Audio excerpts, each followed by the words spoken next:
నేను మీ కడుపుని. మీరు తిన్న తర్వాత నాకు కేవలం 15 నిమిషాల నడక చాలు. అప్పుడే నేను ఆహారాన్ని సరిగ్గా జీర్ణం చేయగలను. నేను మీ మెదడుని. నాకు రోజుకు 40 నిమిషాల నడక కావాలి. అప్పుడే నాకు తాజా ఆక్సిజన్ అంది నేను ఫోకస్ గా పనిచేయగలను. నేను మీ గుండెని. నాకు రోజుకు 30 నిమిషాల వేగవంతమైన నడక కావాలి. అప్పుడే నేను శరీరమంతటికి రక్తాన్ని బలంగా పంపింగ్ చేయగలను. నేను మీ లివర్ని. నాకు నడక చాలా అవసరం. లేకపోతే నాపై కొవ్వు చేరి నేను ఫ్యాటీ లివర్ గా మారిపోతాను. జాగ్రత్త. మేము మీ కీళ్ళం. మాకు ఆగడం ఇష్టం లేదు. మీరు నడిస్తేనే మాలోని సహజ నూనె పనిచేసి కీళ్లు సాఫీగా కదులుతాయి. మేము మీ ఊపిరితిత్తులం. నడక వల్ల మేము లోతైన శ్వాస తీసుకుంటాం.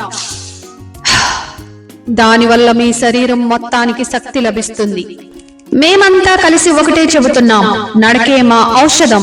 రోజుకు కనీసం 30 నిమిషాలు నడవండి. మీ శరీరాన్ని ఆరోగ్యంగా ఉంచుకోండి.